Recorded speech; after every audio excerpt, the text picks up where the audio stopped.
Levítico, capítulo 25. O 7º ano. O Senhor Deus falou com Moisés no monte Sinai e mandou que ele desse ao povo de Israel as seguintes leis. Quando vocês entrarem na terra que o Senhor Deus lhes vai dar, deixem que de 7 em 7 anos a terra descanse em honra do Senhor. Durante 6 anos semeiem os seus campos, podem as parreiras e colham as uvas. Mas o 7º ano será um ano de descanso sagrado para a terra, um descanso dedicado a Deus o Senhor. Nesse ano ninguém semeará o seu campo, nem podará as suas parreiras. Ninguém colherá o trigo que crescer por si mesmo, nem podará as parreiras, nem colherá as uvas. Será um ano de descanso completo para a terra.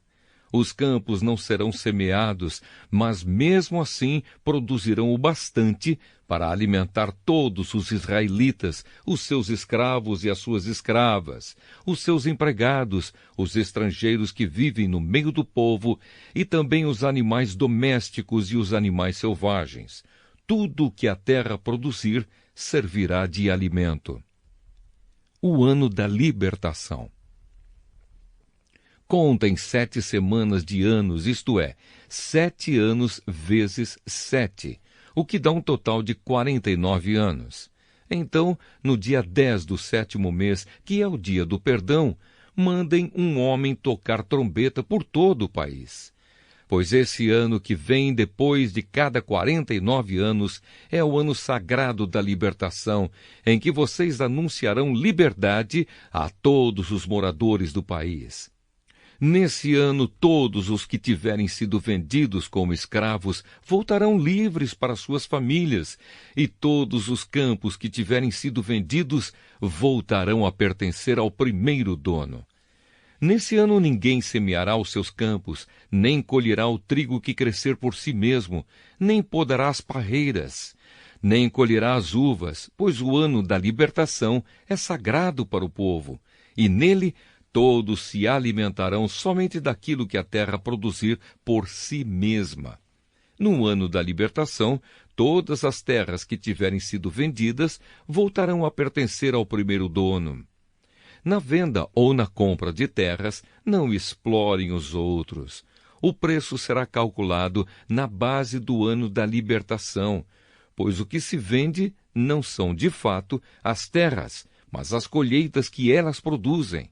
Portanto, o comprador descontará do preço o número de colheitas desde o último ano da libertação. E o vendedor calculará o preço na base dos anos de colheita que ainda faltam até o seguinte ano da libertação. Se ainda forem muitos anos, o preço subirá. Se forem poucos, o preço baixará. Que ninguém explore os outros. Que todos temam a Deus, pois Ele é o Senhor nosso Deus. A questão do 7º ano. Obedeçam a todas as leis e mandamentos de Deus para que vivam em segurança na terra que vai ser de vocês.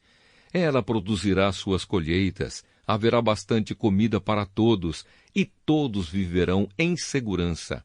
Mas alguém é capaz de perguntar como é que haverá comida durante o 7º ano, quando ninguém vai semear nem fazer a colheita.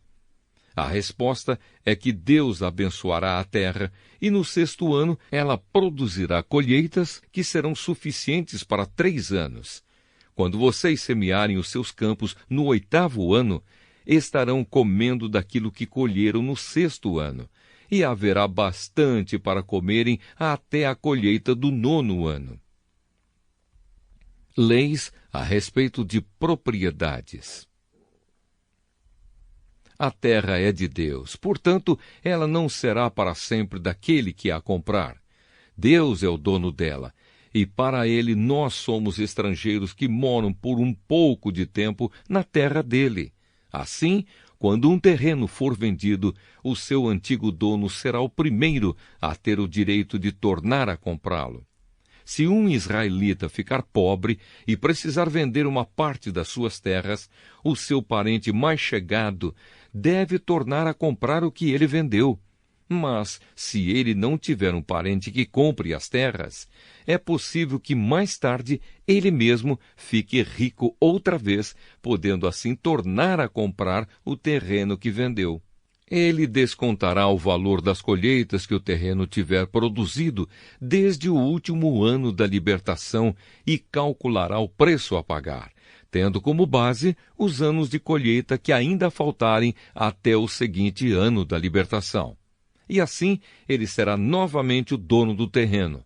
Mas se ele não tiver o suficiente para tornar a comprar o terreno, então este ficará pertencendo ao comprador até o seguinte ano da libertação. Nesse ano, o terreno voltará a pertencer ao primeiro dono. Se um homem vender uma casa que fica numa cidade protegida por muralhas, ele terá o direito de tornar a comprar a casa até um ano depois da venda. Mas, se dentro de um ano ele não comprá-la, então ela pertencerá ao comprador e aos seus descendentes para sempre. Nem mesmo no ano da libertação a casa voltará a ser do primeiro dono. Porém, as casas que ficam em cidades sem muralhas são como os terrenos. O primeiro dono tem o direito de tornar a comprar a casa, e no ano da libertação ela volta a ser do primeiro dono. Os levitas têm sempre o direito de tornar a comprar as suas casas que ficam nas cidades onde moram. Mas, se um levita vender a sua casa numa dessas cidades e não tornar a comprá-la, então no ano da libertação a casa volta a ser dele, pois as casas das cidades onde os levitas moram serão sua propriedade permanente no meio do povo de Israel. Mas os campos em volta das cidades onde os levitas moram não podem ser vendidos. Eles pertencem aos levitas para sempre. Leis a respeito dos pobres.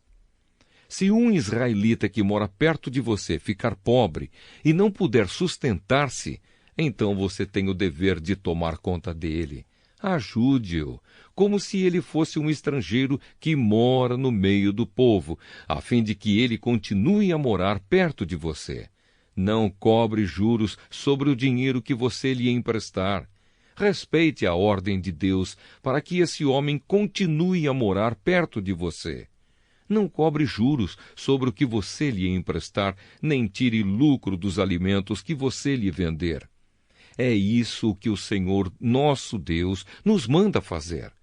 Foi Ele quem nos tirou do Egito para nos dar a terra de Canaã e para ser o nosso Deus. Leis a respeito dos escravos. Se um israelita que mora perto de você ficar tão pobre que chega ao ponto de ter de se vender a você para ser seu escravo, não o faça trabalhar como escravo. Trate-o como se ele fosse um empregado ou um estrangeiro que mora com você. Ele trabalhará para você até o ano da libertação, e nesse ano ele e os seus filhos irão embora e voltarão para sua própria família e para as terras dos seus antepassados. Os israelitas são escravos do Senhor Deus que os tirou do Egito. Eles não deverão ser vendidos como escravos. Portanto, não os trate com crueldade, mas respeite a ordem de Deus. Se precisarem de escravos ou escravas, vocês poderão comprá-los dos povos vizinhos do seu país. Também poderão comprar os filhos dos estrangeiros que moram no meio de vocês. Essas crianças que nascerem na terra de Israel poderão ser compradas como escravos, e os seus donos poderão deixá-los como herança aos filhos, a quem esses escravos deverão servir a vida inteira. Mas um israelita não pode ter outro israelita como escravo, nem pode tratá-lo com crueldade. Pode acontecer que um estrangeiro que vive no meio do povo fique rico e que um vizinho israelita fique pobre e se venda como escravo a esse estrangeiro ou a alguém da família dele. Nesse caso, depois de vendido, o israelita tem o direito de ser comprado de novo. Um irmão, um tio, um primo ou outro parente chegado poderá comprá-lo. Ou, se ganhar bastante dinheiro, ele mesmo poderá comprar a sua liberdade.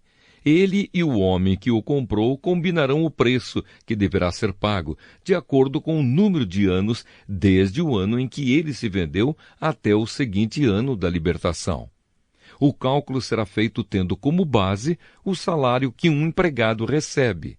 Se ainda faltarem muitos anos até o ano da libertação, ele pagará uma parte maior do dinheiro que recebeu quando se vendeu. Mas se faltarem poucos anos, a parte será menor. O dono o tratará como se ele fosse um empregado que é contratado para trabalhar por ano. Não deixem que o dono o trate com crueldade. E se o homem não for libertado por nenhum desses modos, então no seguinte ano da libertação, ele e os seus filhos ficarão livres. Pois os israelitas são escravos de Deus, que os tirou do Egito. Ele é o Senhor, o Deus deles.